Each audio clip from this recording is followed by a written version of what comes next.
You don't need a divorce to reclaim your identity. No. Actually, a lot of women I work with are about to divorce because like I've had it. I am on my way out and I just like, okay, let's put the brakes on and let's work on yourself. And then when you have a lot more clarity, because again, it's from reaction a lot of times of what's not there, who they're not being. Hey everyone, I'm Angeline Constantinou, and this is Her Unapologetic Voice.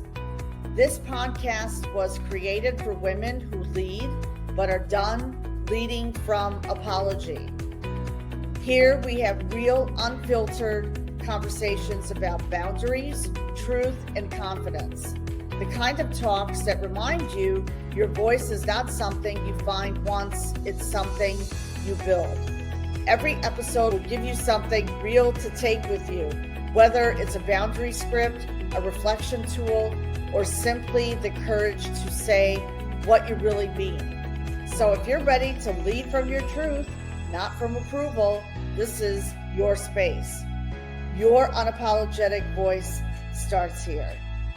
Welcome back to Her Unapologetic Voice podcast. And today's conversation, cannot wait to bring Joyce Ayers on. We had the pleasure of meeting in Austin, Texas 2 weekends ago. And today we're going to be talking about why self-abandonment in marriage feels lonely and how to heal and reclaim yourself after divorce. And it's something so many high-capacity women quietly carry. I'm joined by my friend Joyce Ayers. She is a heart-centered divorce mentor who once believed she had to do everything on her own. She was strong, independent, reliable, the woman everyone leaned on.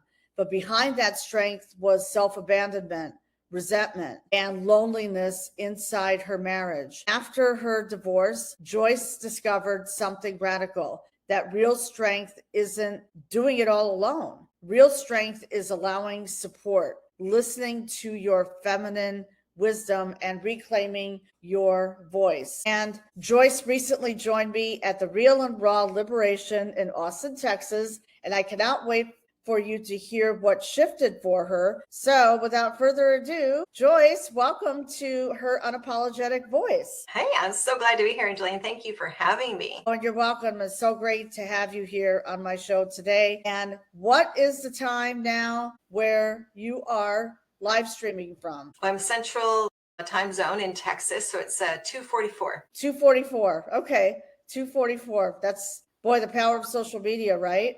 So being able to connect all over the country and in the world. If you're watching this live, please hashtag live and please let us know where you are live streaming from. And if you are going to be watching the replay, please hashtag replay. So let's talk about the strong woman who felt alone. Please share your story. When did you first realize you were abandoning yourself? It was probably early on. I was in a 25-year marriage and we were together for 30 years in total. And I just feel like I was alone. I guess probably with my first child, we were going to be a team. And I was so excited because I had pretty much raised myself from 17 years old onward, living on my own. And I became very independent and not needing anyone or trusting anyone to lean on because, I had a dad who didn't show up for me and different things. So I was like, finally, there's this person in my life that loves me and cares about me and we're a team. And this is amazing. And so I had our first child, but he would be gone for 2 weeks at a time and with a newborn. And we lived in a different country. I'm from Canada. So we're starting our life in Oklahoma City, was where my first place I lived in the United States from Toronto. So it was quite a difference. And I just remember I'm alone. There's no one here. There's no family to call and the neighbors were new. And here I am with this little baby and my parents weren't alive. So it's not like I could call them. I didn't have siblings. I had a brother. So that lonely feeling. You do what you need to do, right? You pull up your bootstraps and you forge ahead. This is what life is like. And this is what I signed up. And I knew this was what I was getting into. And I can make this work. I'm going to make this work. Just like I made everything else work and accomplished in life. We're leaders. Right. We're leaders. Absolutely. And what does self-abandonment look like in a marriage? And what did that look like for you as well? One of the things that I self-abandoned on was starting the family. I went back to school. And so I put that on hold. Because it's like I was sitting at my desk, I had my textbook open, the baby on my lap, and the baby's tapping the textbook, and I'm like, this isn't working. This is not going to work. So it's like, okay, just shelve my education for a while, and probably when the kids go back to school, like, and then I can go back. But then other things happen, like we started a business, and so, well, I guess I better support the business because that's our livelihood. I'll shelve my education again or whatever. So it was the self-abandoning was the kids and then the work. And then we moved multiple times. There was always something else more important that needed my attention and became a priority. And so I just got one after another and another is just less of me. And, you know, most people know where that goes. I ended up in resentment because I wasn't getting thanked or appreciated. That's true. Mom and all the sacrifices that I made that I kept silent because I wasn't going to like, I did this for you. And it's like, nope, I was raised like you do what you need to do to move ahead in life. And so, yeah, I just became really resentful and a lot of self-abandonment. And then I turned to him and he's the problem, right? Right. And how long were you married? 25 years. 25 years. Okay. But yeah, it's the choices that I made were mine. And it's the perspective that I brought to it that made it a problem. I see. And can you elaborate on that, please? Well, at the time, it was not that way. I gave up this, I gave up that. And then over time, it's like, well, I guess I just won't go back to school. And eventually through the divorce and the process that I went through, it wasn't just like, okay, I'll get divorced, but I actually went through an actual process. And it helped me to see how I self-abandoned, how I put the responsibility on him for how unhappy I was. Instead of just like created this life, it's not like he said, you can't go to school and you can't do this and you can't do that. I did all the things I wanted to do. There was no restrictions on me whatsoever. But this label that I put on myself, this identity I had that had it doesn't work, ladies, long term. No, it doesn't work long term. And you can take it from me because it doesn't work long term because I had dreams too. I wanted to go back to school. I wanted to get my degree and I did work in corporate America, but like self-abandonment, I know exactly what you're talking about. I didn't have any children, but it was like, you feel like you're carrying everything alone. Oh yeah, totally. Yeah. I totally felt alone. And later on, like as towards the end of the relationship, I remember that the girls, I had 3 girls, and they were all doing their thing, going to school, and the husband was off working or doing whatever. Here I was in this, finally got our dream home kind of thing and enjoying that, but no one to enjoy it with. It's like, here I am, I have a family, all these things, I could have anything I want, do whatever I want, and I never felt more alone. And just the depth of the sadness of that at the time. And if I could just like, I'm even hanging my head because I viscerally feel it. It's just like, like, oh my gosh. Okay. And then kind of shuffle through the day, and then, hey, you're home. Yeah. So what? You're like, totally. Yeah. Like there wasn't much to life. Right. And yeah, it's not the way to grow a relationship. It's not a way for any of us, for me to grow. And it wasn't until my youngest of the 3, she got her driver's license, and all the girls always had not their own car. They had the hand-me-down car. Okay, the hand-me-down. I like it. That's a brand new car. Like brand new driver, you are not getting a brand new car. You can have the hand-me-down one from the other girls or whatever.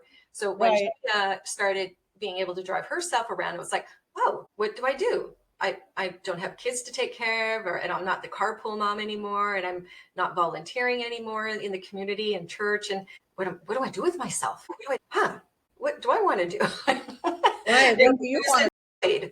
And again, like all my priorities had been for everyone else in the marriage and the family. And now it was my turn, but I had such a blank, like void, what to do with that. Like I knew how to take care of that person. I knew what to do there. I realized over time, like I actually acquired quite a few skills with all the different roles that I played, either for nonprofits or our own company business. I was like, well, I guess I have a lot to do, but none of them really gave me any spark. Like, it's like, yeah, I know how to do bookkeeping, and yeah, I know how to organize this, and I know how to but it was kind of this lifeless stuff. It's like, I want something that's going to, like, I want to wake up to in the morning. Right. You want to wake up, like they say, your passion should wake you up like early in the morning. and you weren't feeling the fire within you. Yeah. You Yeah. weren't feeling. And how long did that last? How long did that go on? I think I was like the fall, because my daughter turned 16. She got her driver's license in October. And I think I took about 5 months to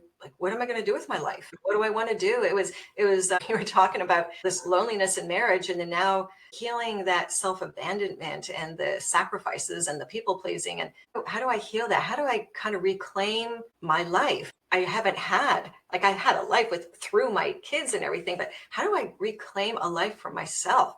And well, Exactly. what do I like to do? What could I do? Well, I'm into health. I have a lot of cookbooks. I read about nutrition all the time. Since my girls were born, I studied the humanness of us and, why we do what we do and how we're wired. And so my girls, I guess, my youngest was 16. So my oldest was almost 20. So for like 20 years, I've been actually, even when I was in university, I took psychology classes. And so that was for like 30 years, I've been studying how our body works and how our mind works, Right? and nutrition and fitness and health. And well, maybe I should like go look at something to do with that stuff. There you go. It was such a part of who I was. I didn't consider it as something that I was passionate about and to pursue as my next thing. Kind of reclaiming this part of myself. It's like, it's right in front of me, and it's a gift because I was passionate about it and knew a lot. It's like, well, maybe I could do something with this. Sure. God has given us special gifts. Yeah. And what I want to ask is, what happens when a woman disconnects from her feminine wisdom? What happens? I would say for me and my clients, it's like we just function on autopilot. Right. And reactivity. It's who's feeling what, who needs what, who do I need to be, what do I need to do to take care of them so that I can feel okay. And so I sort of like, okay, here's this cutoff point, and we just function from here. And we disregard everything from like the shoulders down, basically, our heart and our gut and everything. We dismiss it all, we shut it off, and we're just in the thinking mind. We're in that like just do, react. Right. Like the feminine is just slow down. I can't slow down. There's so much to do. There's so much. Right. I didn't know how to do that anymore. I was me too. Tiring. So it's like, okay, how do I do me? Right. Exactly. How do I do me? Right. How do I do this? How do I do this life of mine? Pouring into yourself. And I always talk about self-love. Yeah. Pouring into you, because if you're not pouring into yourself, how can you take care of your spouse or your family, or loved ones? Take care of them on empty. Right. You're taking care of them on empty, basically. Right. Exactly. So what are signs that someone is disconnecting from herself? What are the signs, and how do you recognize those signs? I think one of them, the one is like saying yes to everything. Okay. Like, okay, you need me right now. Okay, I'll drop what I'm doing. So that's a real disconnect from ourselves. Like, you can talk about boundaries in that, but as soon as we say yes, it's like, well, maybe we do want to do it, but we're so burnt out. We've already got a lot on our plate that we really don't have the capacity. But it comes out without even giving much thought. And then we got to figure out how to make it work. There you go. So the stress is constant. That's the important thing. It's like, obviously we're not wired. We're not created to be in a constant state of stress. But when we're self-abandoning and saying yes to everything, we're not kind of looking at the whole picture. Like, what do I need? Do I really want to do that? Do I have the capacity for that? Do I feel like I'm expected to do that? Exactly. People pleasing. Well, I don't want to disappoint someone, or I don't want to let them down, or, well, I'm going to need something from them later, so I better say yes. Yeah, sure, I'll do that. I know I have time. I know I want to do it. And I would be glad to like gift my time to you and whatever I can support. So rather than that, we're just like, what do I need? We call it like a much lower vibration. Right. It's dark and it's heavy, rather than way up here, the higher vibration. It's light, energizes us. Sure, absolutely. And we saw that at Real and Raw Liberation 2 weeks ago in Texas. That was amazing. Yeah. Wasn't that amazing? What was your biggest takeaway there? I would love to know. That's the first time we all met, by the way. Yeah, just a couple weeks ago. What you're about, our unapologetic voice, is we have something to say. And that we're passionate about, that's important to us, one way or another. And we don't need to go into explanation. We don't need to go into justifying it. Just it's a yes or it's a no. And this is what I feel. This is what I need. You have to show up for me or you don't. Like it's just that authority. That's what I took away. It's like we are the authors, the authority, the autonomous beings of our life. And then we can invite people into our life. Who we choose to invite into our life. Right. Yeah. It's So all it's about feminine embodiment. How do you define the embodiment? Oh gosh, I did like a 2-year training on embodiment, and Oh, because I was anything but embodied, disconnected from myself. Like I said, I would just on autopilot. I would get up in the morning. What do I have to do? And then crash at the end of the night. Crash again at night, right? So after becoming a coach and the coaching training that I went through really touched on embodiment. Like, what does that feel like? What do you mean? What does it feel like? Right. It's so foreign to me, like to have like even a vocabulary, emotional intelligence. I didn't even have a vocabulary other than I'm happy or sad, I'm angry, like I'm frustrated. It was so limited. So embodiment gave me an ability to connect with a part of myself without having to have that vocabulary. Because I can just say, okay, well, what do I need? And then it would be like rest. It was like an instant answer. And then I can either listen or I can ignore it. I could do something about it, or I can make a plan for it.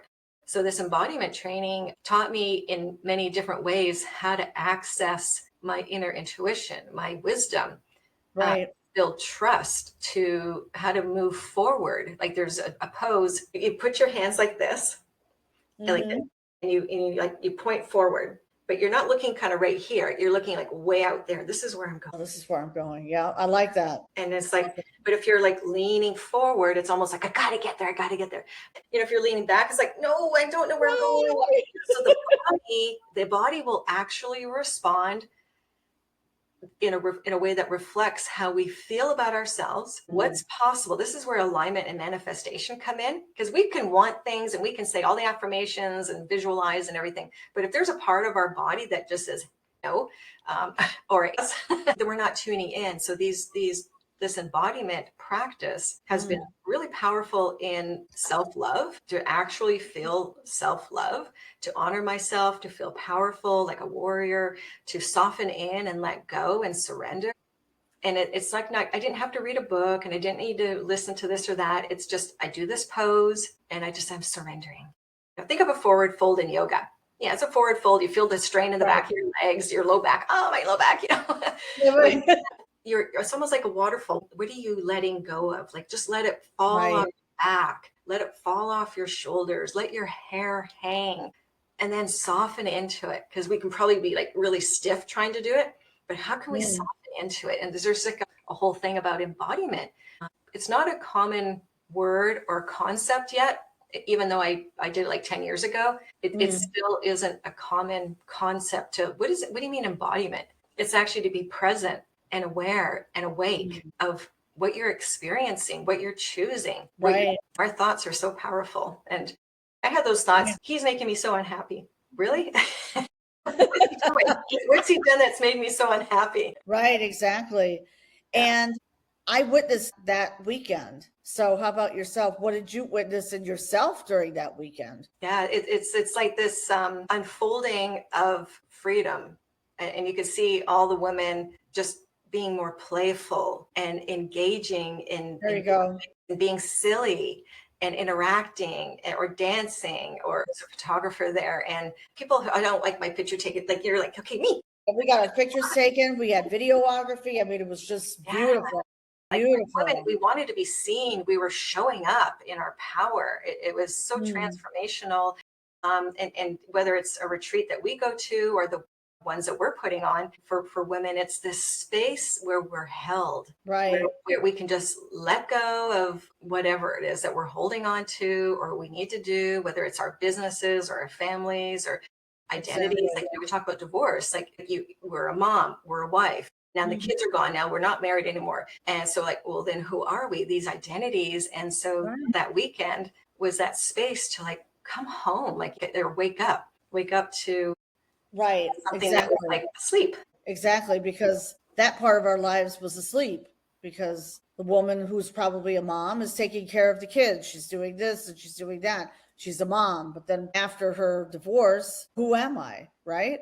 Who am I? So that's where identity comes in. And that's where we all come in to help and empower women to reclaim their identity. In a divorce to reclaim your identity. Yeah, well, that's true. And actually, a lot of women I work with are about to divorce because, like, I've had it.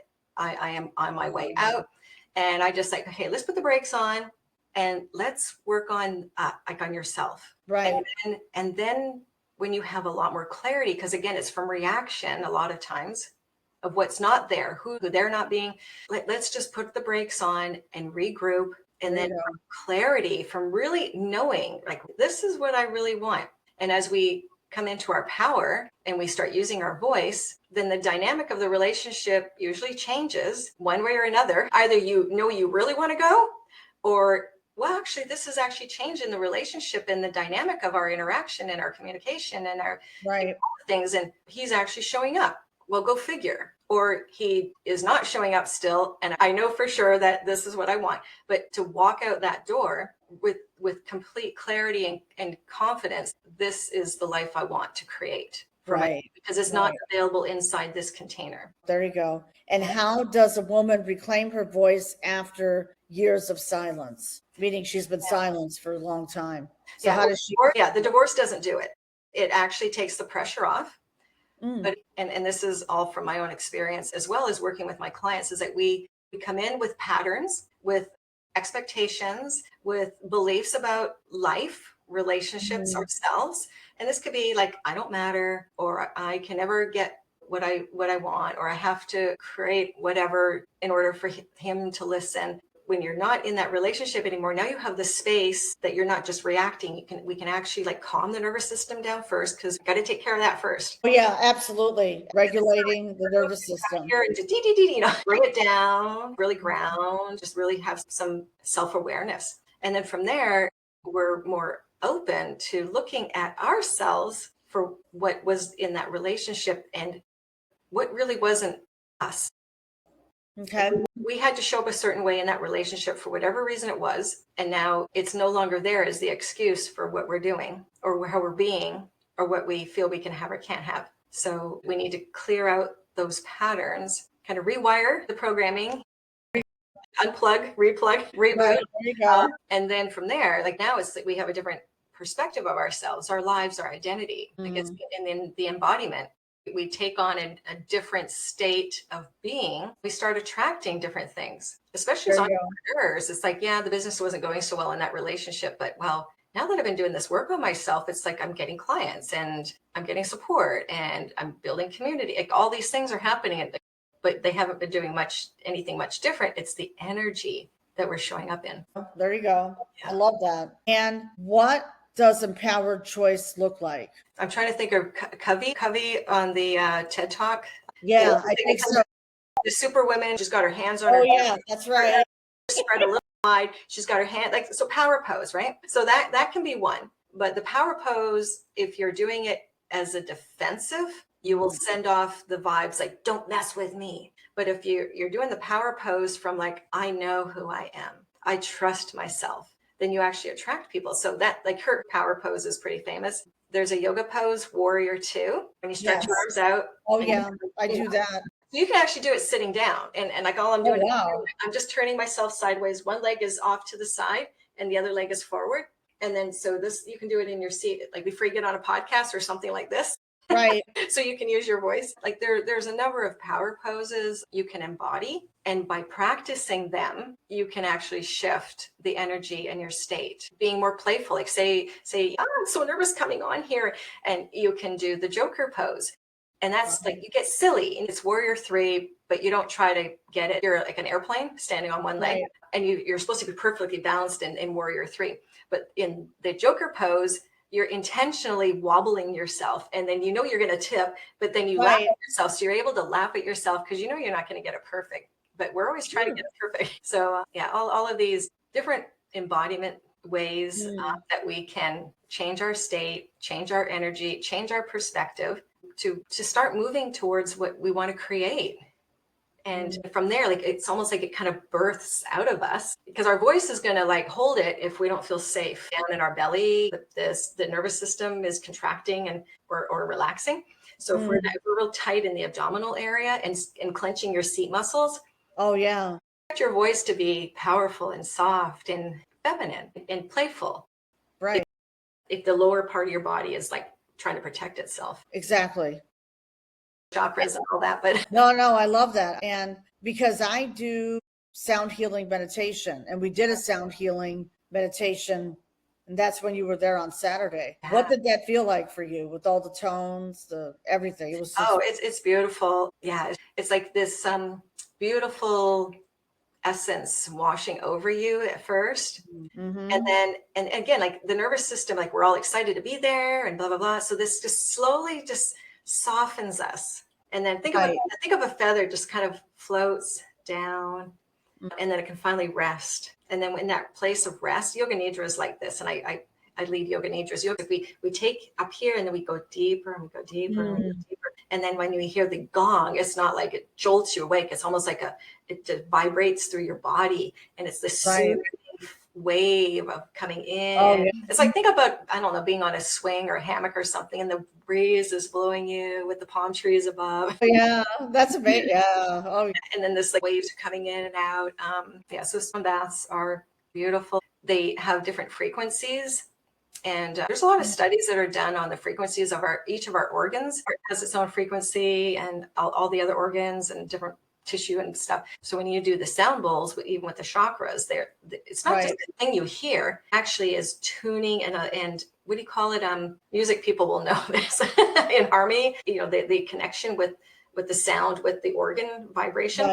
The frequencies, and then it kind of stimulates it for a healthier way of being. That's sound baths can be really healthy. Sure, absolutely. I know. Of course, yeah. And I remember, like, when we first started, I had my sunglasses on, but we looked at the sun. Remember when we did that first? That was like you feel the warmth of the sun. Yeah, it's not. I was just thinking of the Texas sun in the middle of the summer. No. Oh, yeah. no, we don't want to do that in the middle of July. I know, you don't want to do that in the middle of July. It was such a beautiful morning. Oh, yeah, it was gorgeous. It was like the weather temperature was beautiful, and the sun was just this beautiful, warmth on the skin. It was very welcoming. Yeah, some people do just sun gazing at sunrise.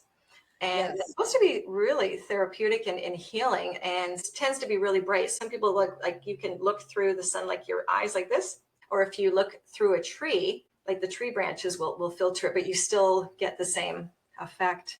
I was on a retreat and we did that, and it's like, this is kind of weird, but we were there like half an hour, and it felt like I only was standing there for 5 minutes, because I'm like, you expect us to stand here for 30 minutes? Are you crazy? And it really felt like it was only 5 minutes. Wow. Yeah. And I'm like, gosh, there's something to this, because it was so calming of just being still. Sure. Having to do anything. I just came back from Big Bend in the west part of Texas. You told me, yeah. And this is a perfect time of year. I don't know about going any time after this, because it could get warm in the afternoon, but the silence, it was just so silent there. And then at night, the stars were incredible. Just vast amount of stars. And again, it's like you're just this connection with the heavens and the earth. Right. And our soul, because it just kind of meets us where we're at. Exactly. Yeah. So if we all have a practice like that, just meet us where we're at, wherever that is, like in life. Exactly. Or going through another life event, or it could be during a divorce, or even 10 years after divorce. Our body holds on to every experience we've had until we give it permission to release. Right. Exactly. Very powerful. How do we move from survival identity to embodied identity for a woman? How do we move from that? Survival is kind of that, what do I need to be paying attention to? What do I have to be looking out for? It's like, unless someone is obviously in a situation where they do need to be looking out for their own survival and safety, yes, that's one thing. This is like just kind of two human beings just being people. How do you go from survival? It's like, well, what stories are we telling ourselves about that person?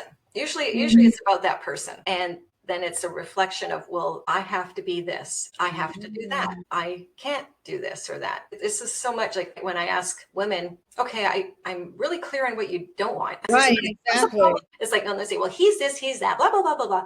And it's all out here. But it's like, okay, hang on. What do you want?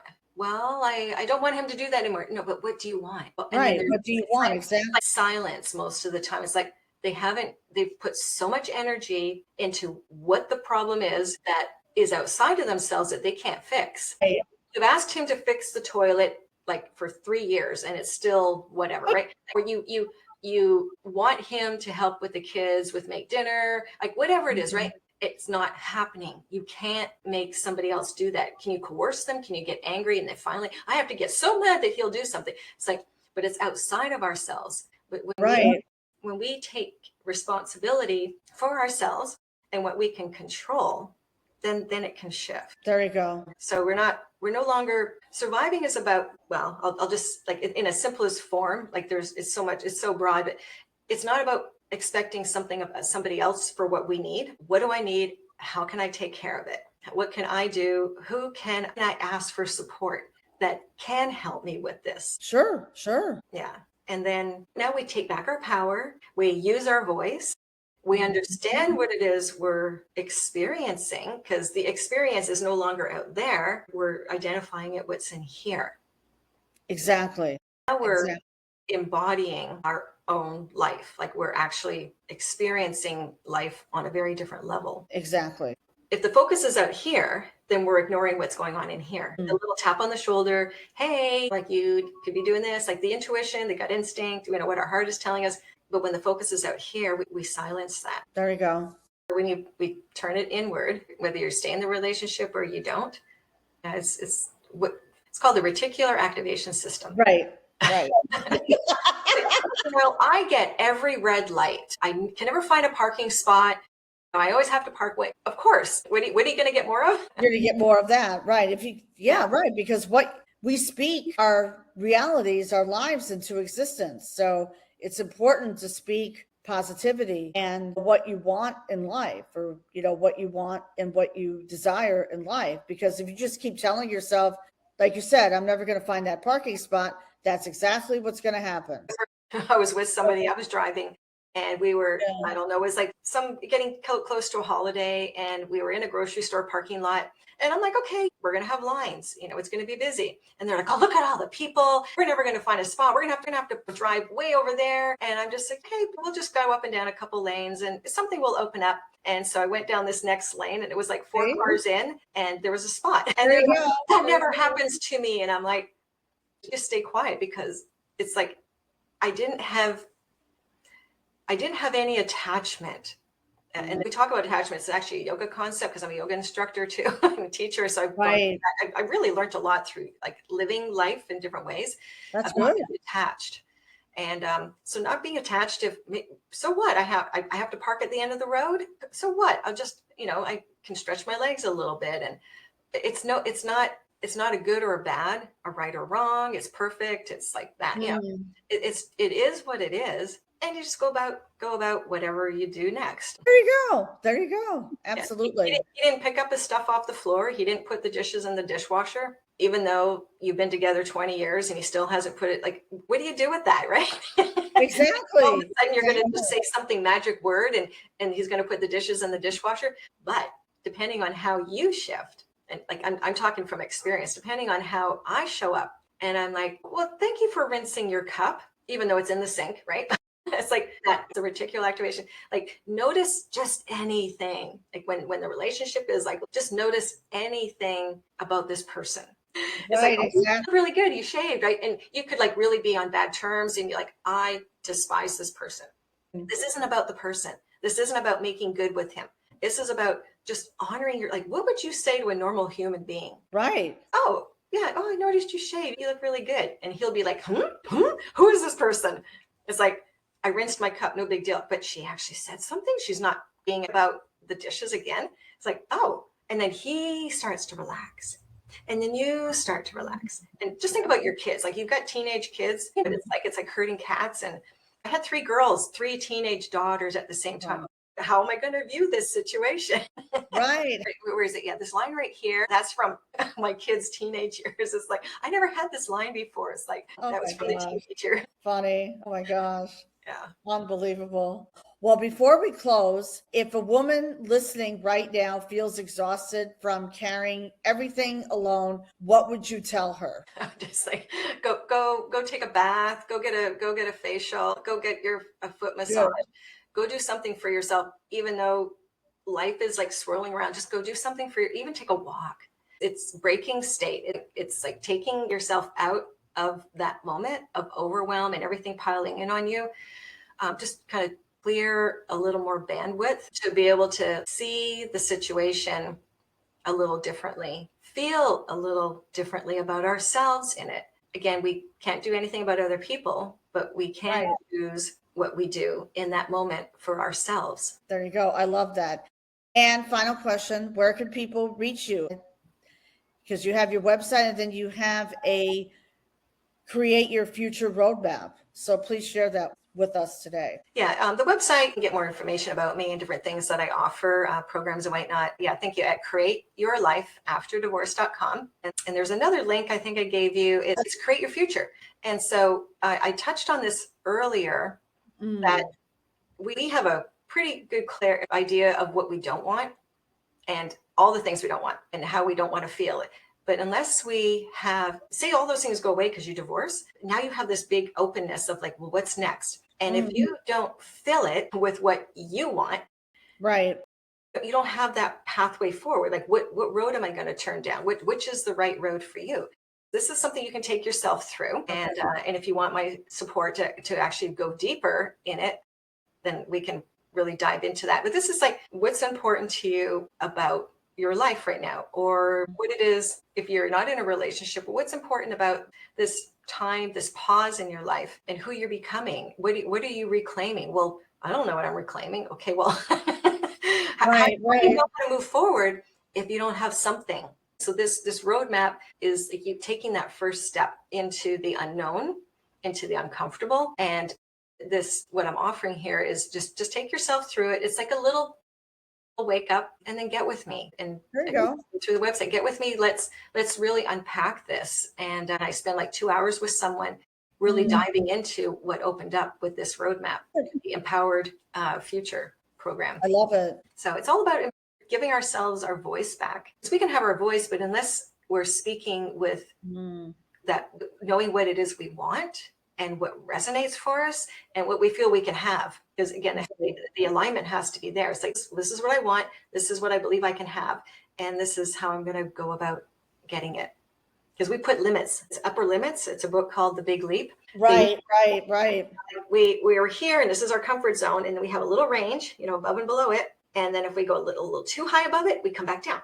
But if we go too low, we'll come back up. And that's where that comfort zone is that we stay in. Because there's a lot of risk in the unknown, right? It's uncomfortable. And so this roadmap is really helpful to start getting in on that.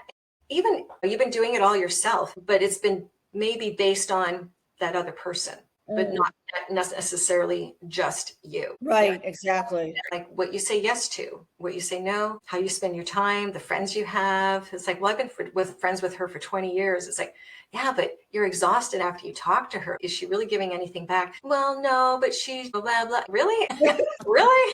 Do we want all your friends to be like that? Or do you just like, I wish you well? Like, what are you doing about that? Right, there you go. So anyways, the roadmap will set the course ahead, help you take one step after another because you know where you're going. Like it gives you that idea. It gives you that clarity and the confidence and identity. Like this is a new identity you're stepping into after a relationship, or maybe you left your corporate job and you're like, okay, well, I'm going to go out on a limb here and start my own business or partner with someone, right? Empty nesters. It's all the same thing. It's like, what's next? What's next for me now? Like I left corporate America, but it was a year and a half ago. I finally said that was it. And I knew exactly what I wanted to do.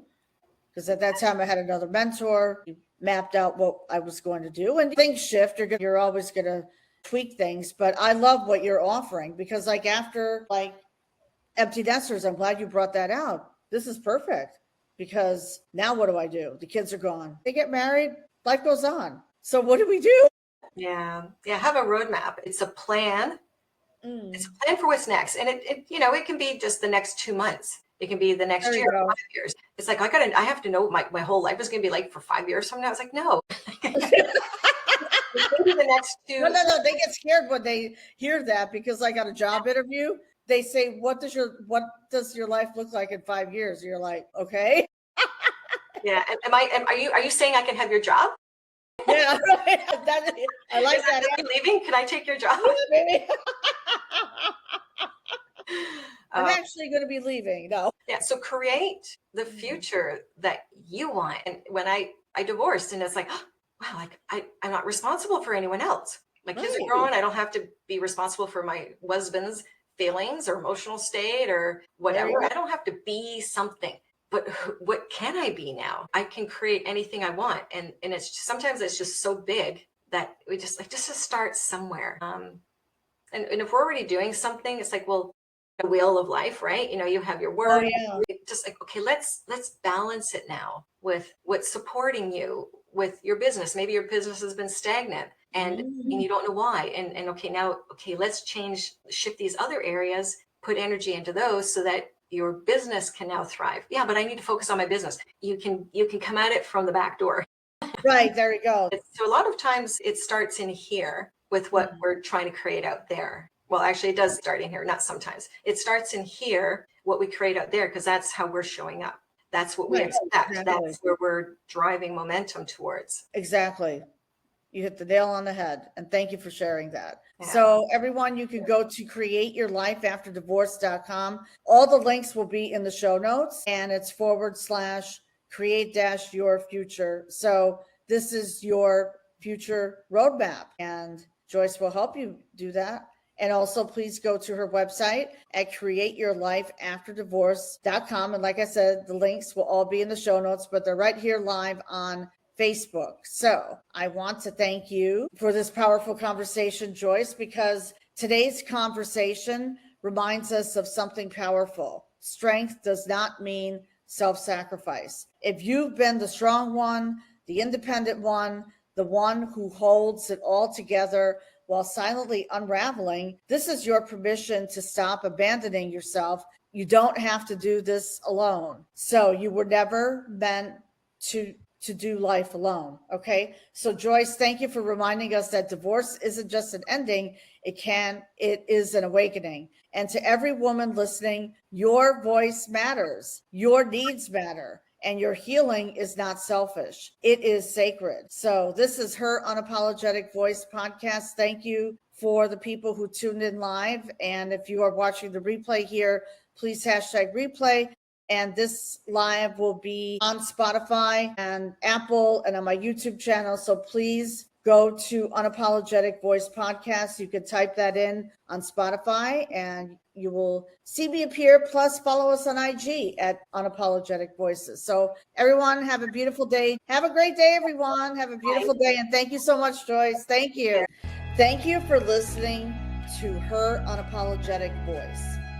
Every conversation here is meant to help you build confidence from the inside out and find strength in your own words. If today's message resonated, follow the show and share it with a friend who's ready to lead from who she truly is. You can also connect with me on social media at Her Unapologetic Voice Podcast for updates and behind the scenes insights. Remember, confidence begins when you stop apologizing for your truth and start speaking from it. I'm Angeline Constantinou, and I will see you in the next episode.